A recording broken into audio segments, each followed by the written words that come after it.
Physics में आज क्या सीखेंगे बच्चों? रोटेशनल, जो कि हमारी 5 मिनट्स फिजिक्स की सीरीज चल रही है। इसमें आज हमारा टॉपिक क्या होगा? रोटेशनल मोशन का एक खूबसूरत सा क्वेश्चन देखेंगे जो कि आईआईटी जेईई के लिए है।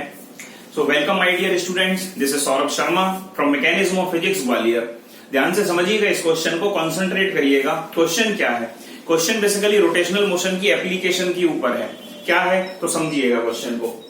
क्वेश्चन में ये बोला गया, एक डिस्क है मेरे पास जो कि रखी हुई है रफ हॉरिजॉन्टल सरफेस के ऊपर। ठीक है, किसके ऊपर रखी गई है? रफ हॉरिजॉन्टल सरफेस के ऊपर एक डिस्क को प्लेस किया जिसकी इनिशियल वेलोसिटी v0 मेरे को डायग्राम में शो कर रहा है। v0 इसकी इनिशियल वेलोसिटी थी। ठीक है, उसने बोला इट कम्स टू रेस्ट। जो डिस्क है ये रेस्ट में आ जाती है। It comes to rest after moving a certain distance.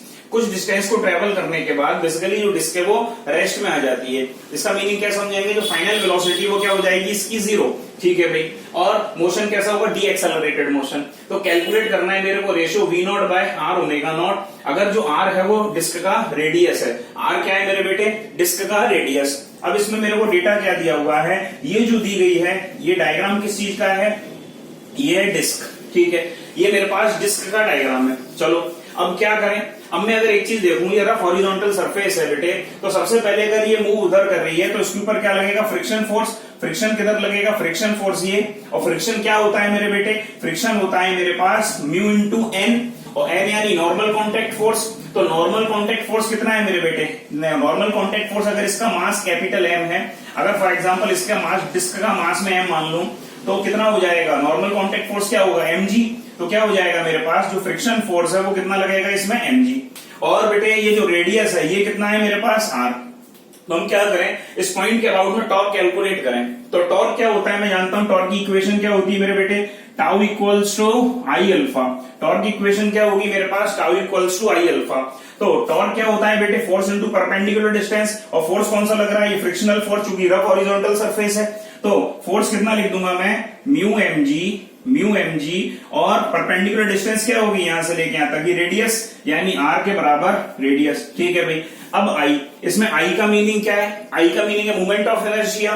तो डिस्क का मूवमेंट ऑफ इनर्शिया, चूंकि डिस्क इस तरह से जब रोटेट कर रही है, इस तरह से रोटेट कर रही है, तो एक्सिस जैसे पास हो रही है इसमें परपेंडिकुलर टू द प्लेन। तो डिस्क का मूवमेंट ऑफ इनर्शिया क्या होगा? mr²/2। सो डिस्क का मूवमेंट ऑफ इनर्शिया मैंने नोट कर दिया mr²/2। और ये मेरे पास अल्फा था, तो अल्फा जो छमाछम हो सकता है इसको छमाछम कर देंगे। m से m छमाछम हो गया, r से ये पावर छमाछम हो गई। इससे मैं कैलकुलेट कर लूंगा अल्फा की वैल्यू। तो अल्फा की वैल्यू कितनी आ जाएगी मेरे बेटे? अल्फा की वैल्यू क्या हो जाएगी इससे? 2μg अपॉन, और एक चूंकि r बचा हुआ है, सो अल्फा की वैल्यू मेरे पास आ गई 2μg/r। फॉर एग्जांपल मान के चलो मैं इसे इक्वेशन 1 मान लूंगा। क्या मान लूंगा इसे? इक्वेशन 1। अब मैं क्या करूं इसमें? अगर मैं इक्वेशन ऑफ मोशन लगाऊं, तो उसने क्या बोला कि डिस्क कुछ टाइम के बाद रेस्ट में आ जाती है। So first equation of motion अगर इसमें देखेंगे तो क्या करेंगे इसमें? ये आपने क्वेश्चन देखा बेटा, ध्यान से क्वेश्चन को रब कर दूं। इस क्वेश्चन को मैं रब कर दूं और ये ऑप्शन आपको दिए गए हैं। क्वेश्चन रब कर दूं बेटे, तो देखो ध्यान से, क्वेश्चन को रब कर देते हैं और जो कैलकुलेट करना है इसको लिखा रहने देते हैं। हमें यही चीज कैलकुलेट करनी है इसमें, इसको साइड में नोट कर लेते हैं। क्या नोट कर लेते हैं? v0 by r omega nought. ये कैलकुलेट करना है मेरे को। चलो इसको भी रब कर देते हैं। तो हमने एक इक्वेशन से ही अल्फा की वैल्यू कैलकुलेट कर ली। अब मैं क्या करूं इसमें? अगर इक्वेशन ऑफ मोशन लगाऊं तो v equals to u plus at। So v equals to u, चूंकि ये रेस्ट में आ जाएगा, डी एक्सेलरेटेड है, तो माइनस a इंटू टी। अब ये रेस्ट में आ जाएगा तो फाइनल वेलोसिटी कितनी हो जाएगी? 0। तो इससे मेरे पास टाइम की वैल्यू कितनी मिल जाएगी मेरे बेटे? टाइम की वैल्यू क्या हो जाएगी? u बाय, और u की वैल्यू कितनी? इनिशियल, u मतलब इनिशियल वेलोसिटी कितनी दे रहा है मेरे को? वो v0 दे रहा है इनिशियल वेलोसिटी अपॉन एक्सेलरेशन। ये जो एक्सेलरेशन क्या होगा? Force per unit mass. Acceleration क्या होगा मेरे बेटे? Force per unit mass. तो फोर्स कितना लग रहा है इसमें? म्यू mg अपॉन मास कर देंगे तो कितना बचेगा? ये म्यू g। तो क्या नोट कर देंगे इसमें? ये म्यू g नोट कर देंगे। चलो अब अगर मैं इसमें, चूंकि ये ओमेगा नॉट भी दिया हुआ है, मैं दूसरी equation of motion in circular motion के फॉर्म में लगाऊं तो ये क्या आएगा मेरे पास? Omega final equals to omega initial, और चूंकि डी एक्सेलरेटेड है तो माइनस अल्फा इंटू टी।